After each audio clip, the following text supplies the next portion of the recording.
Ooh! Have we got the Patreon? Yes! We've got a Patreon.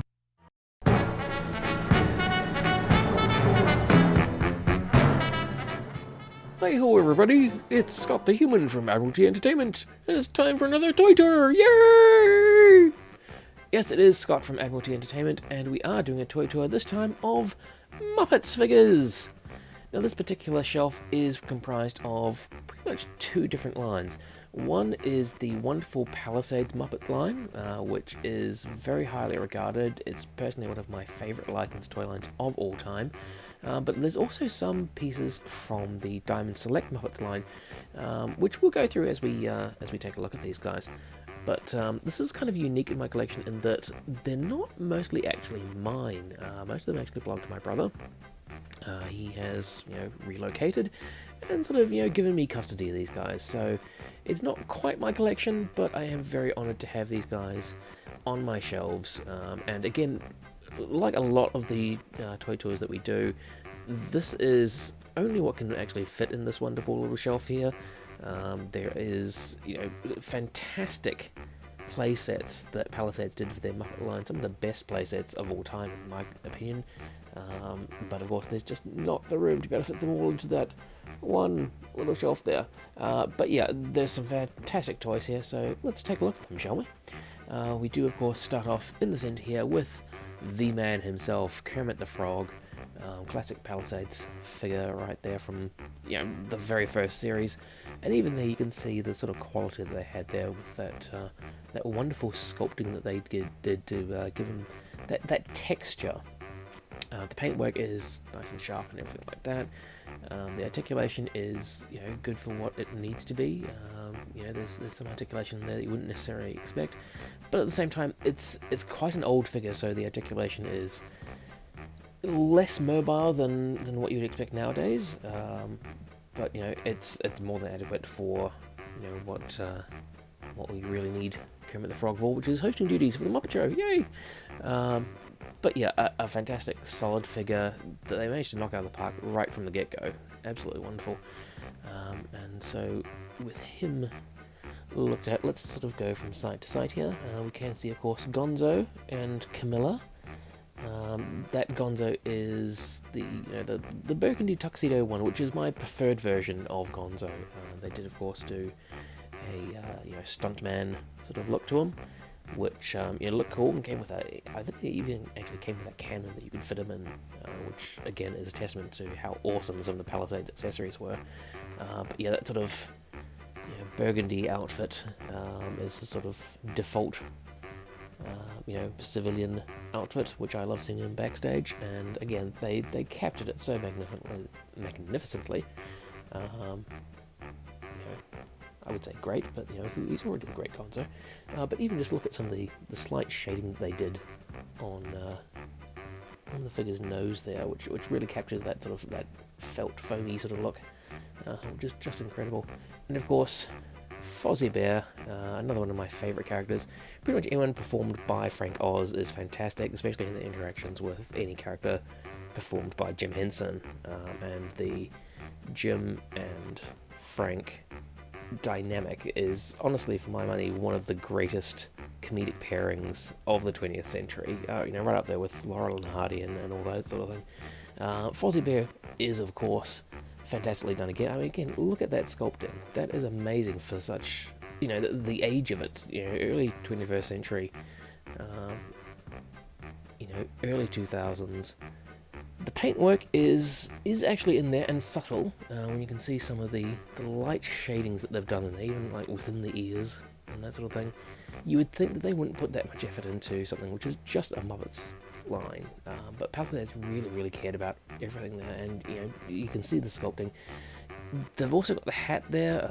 I think we mentioned in the review that we did of the Adventure Kermit that Palisades did this cool thing with putting magnets inside the hats to be able to make sure that they would actually stay on the characters' heads, and that's something which we really haven't seen with any of the toy lines, which I think is mad. It's a genius idea that I can't believe anybody hadn't thought of earlier.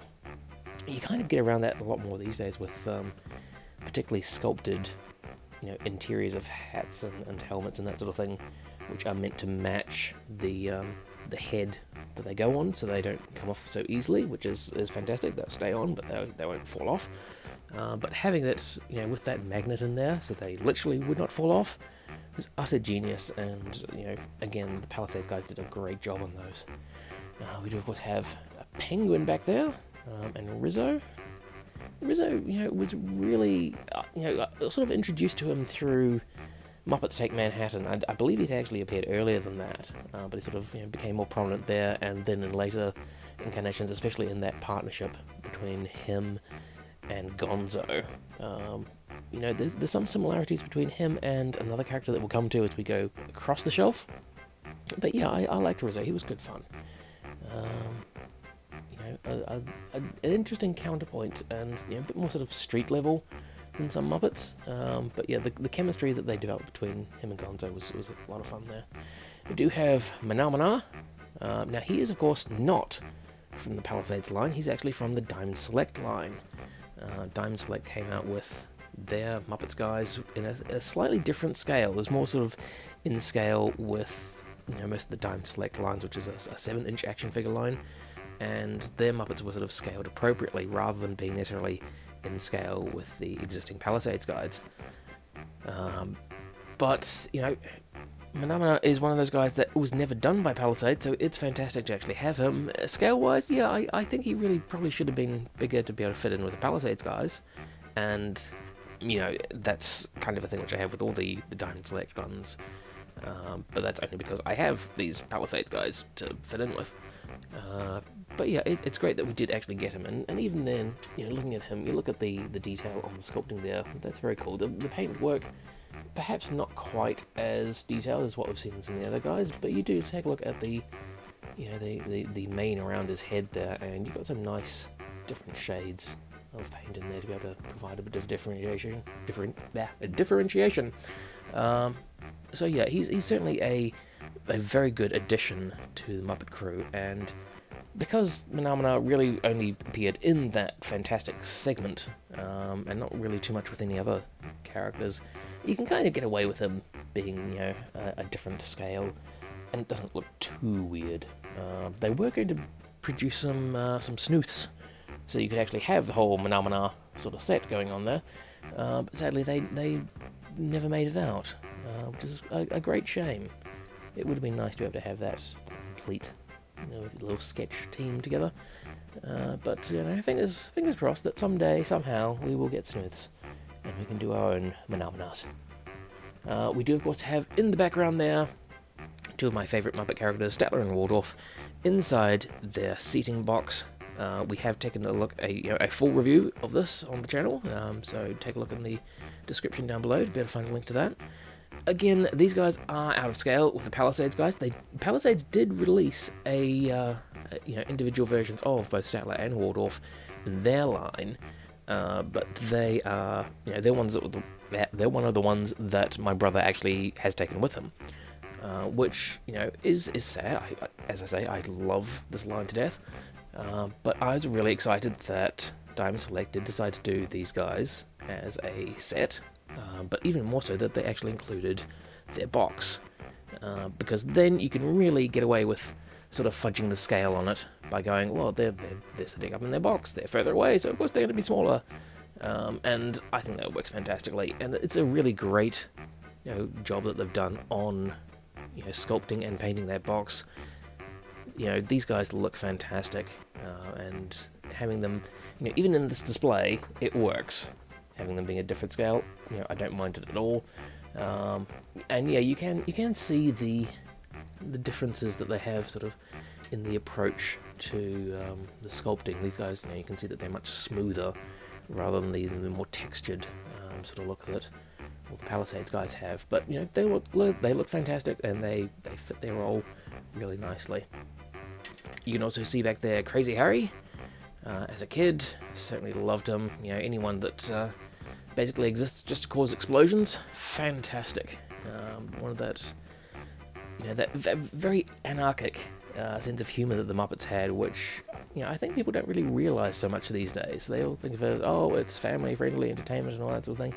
these guys had people throwing fishes and exploding things and doing all manner of weird scientific experiments. It was wonderfully anarchic, which, really appealed to me. It works on that, that Monty Python, semi-surrealist sort of viewpoint. And, it's part of, a big part of what's shaped my view of comedy, having grown up with the Muppets and their very, all ages approach to comedy, but still out of left field. That's what I really think that good all ages entertainment is. It operates on multiple levels, and I really think the Muppets do that wonderfully. Speaking of great entertainment, we do have the wonderful duo of Dr. Bunsen Honeydew and Beaker. Now, of course, Beaker came in the Muppet Labs playset, which, as I said, don't have room for in the shelf, but we do have it, and it's just amazing. As I said, the Palisades playsets are fantastic. Between this and Swedish Chef's kitchen, very early on, Palisades were doing just incredible work in an area which really people don't do anything on anymore. Playsets really have gone by the wayside, due to expense and all that sort of thing. But again, you take a look at the detail that they've got there. He really looks like he's stepped straight off your screen. Even the bits that normally you'd never have seen, his lower half, which can't necessarily see terribly well in this shot, because of the fact that Bunsen's in the way of Beaker, and Piggy's bow is in the way of Bunsen. That's kind of the pecking order on the show anyway. And speaking of Piggy, there she is, Miss Piggy.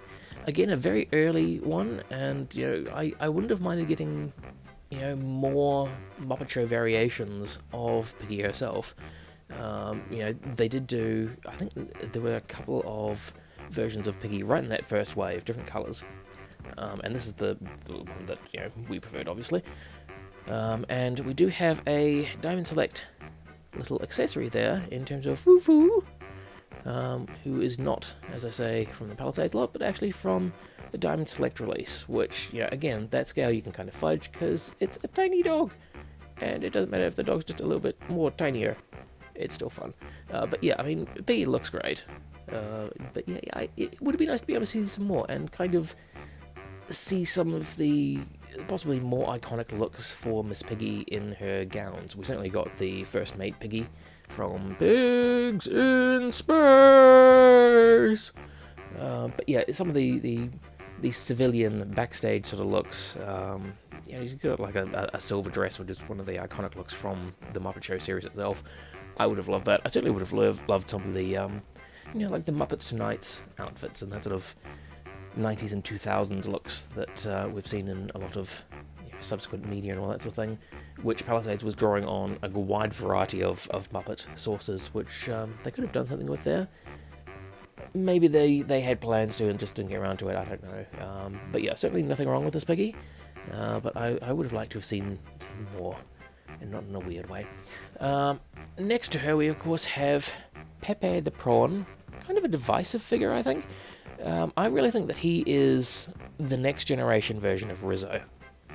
I first became aware of him in Muppets Tonight, where he had the sort of partnership with Seymour the elephant, and they had their great little recurring "I'm Seymour, I'm Pepe, we're two of a kind" little sketch thing, which I thought was fun, and I thought there was a good chemistry between him and Seymour, but Seymour seems to have disappeared off the face of the Muppet world, unfortunately. But we still have Pepe, and I don't mind him. Yes, he's abrasive, but that works. And there's abrasive people out there, but you got to deal with them. And he's still funny. If it came down to a choice between Pepe or Rizzo, I'd probably go with Rizzo. But Pepe has his place, and it is fun to see how much expressiveness they can get out of a relatively small puppet. And in this instance, we have a relatively small figure, but they've really done a great job in terms of getting, squeezing those extra arms in there, giving them articulation. Even his jaw's a little bit articulated, I believe. And, again, that paint work. Look at that subtle, gradation of paint on the legs there. It's really fantastic. Behind him, back to more classic characters. Scooter, one of my favourites from the show. I just love the way they managed to get that, that shiny metallic paint to match exactly what I've always thought, that jacket looked like on the show. Scooter was always so much fun. I thought he was a fantastic foil to Kermit. And again, great figure here. Some of the great design work that they've done to really capture those folds and wrinkles and everything like that.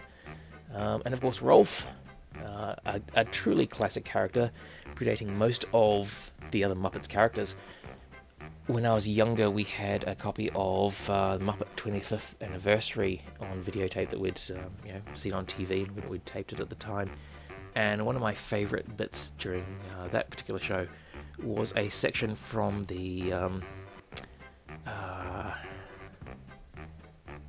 now I can't remember the names. The Jimmy Dean show, I think it was, and it had Rolf doing his whole "My belly button blew out" scene, which I loved to death. Fantastic. If you haven't seen it, definitely look it up on YouTube. It's a great scene and really sort of encapsulates Rolf. And again, there's some great moments between Rolf and other characters. The "I don't got rhythm" bit between Rolf and Fozzie really shows the wonderful comedic timing that you had between Jim Henson as a performer and Frank Oz as a performer, regardless of which characters they were doing. So yeah, and you'll notice that this is Rolf in his tuxedo. They did release him in his, finger quotes, nude version. I believe that was with the Muppets Backstage playset, which is with my brother in the US. Good for him. But yeah, I still love that they did have him in this different sort of variation, and that was one of those sort of instances which was fantastic of expanding the line and letting it run out further by not doing the standard version first. They actually went with this version and then later on did the standard Rolf, and I don't mind this one, especially given that it came with a big honkin' plastic grand piano, which I thought was fantastic. And again, only reason it's not in here is because there ain't the room for it.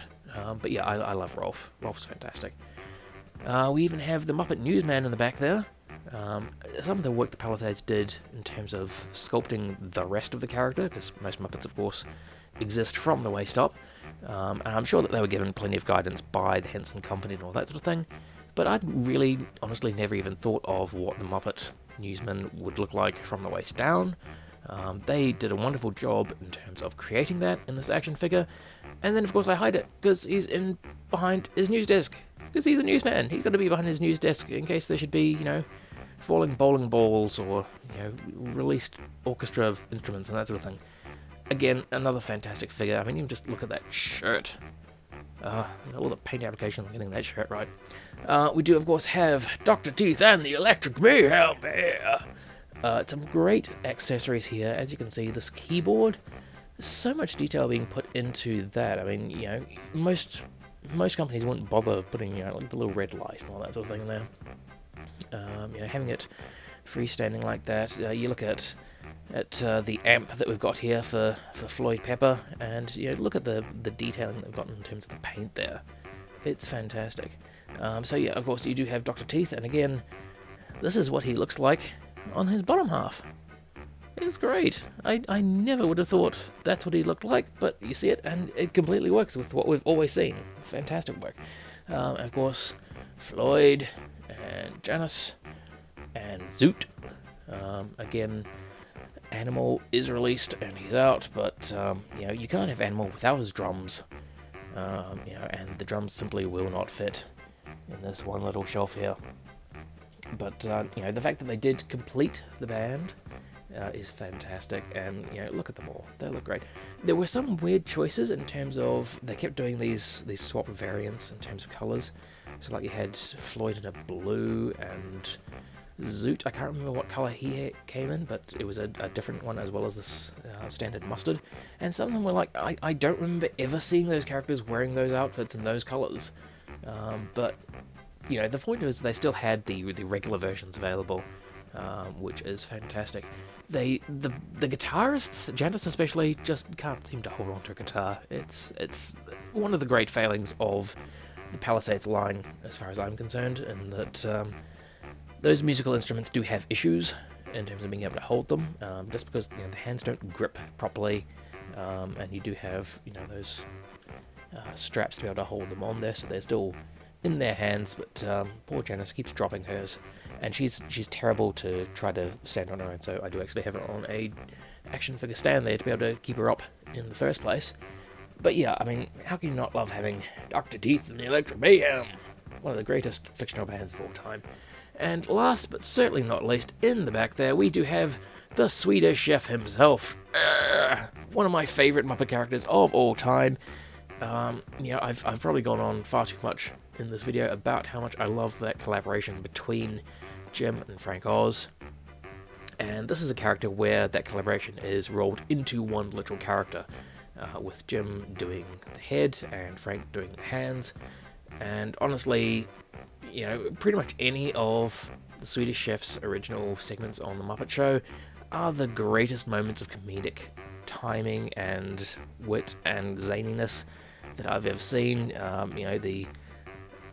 The list is just too long to go into here. You should, if you haven't seen them, go onto YouTube and check. Well, you're probably on YouTube already. You should go and look for, Muppet Show, Swedish Chef clips. Fantastic comedy, love it to bits.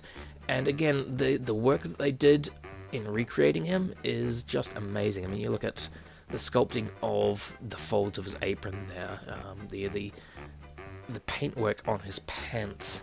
It's just incredible. And as I said, he was part of a playset, his kitchen, definitely one of the greatest of all time, because it had, literally a kitchen, drawers and spoons and pots and pans and, cupboards that opened and everything like that. It was just amazing, and it's insane that something like that got made, and it's a crime that more people don't have the chance to have it, because these guys do go for something pretty hefty on the aftermarket these days. Rightfully so, because they're fantastic action figures, but you really wish that Palisades was still around. It would be fantastic to see what they were doing nowadays, if they still were. We sadly missed out on a potentially fantastic Sesame Street line because they went under. I would have loved to see that. I would have loved to have had a comparable, Sesame Street Muppets line with, Big Bird and Oscar and, heck, even Elbow, if it was the sort of quality that these guys are. So there you have it. It's not a big amount of space, and there are plenty more Muppets characters that Palisades did, and, a reasonable number that Diamond Select have done so far. Their line seems to be on hiatus at the moment, which is a shame. But yeah, I'm glad that I get to have the role of custodian of these guys for at least a while. As I say, this line is one of my favourite of all time. I love the source material, I love the interpretations that they've done of them, I love the effort that they put into them, and it really shows through.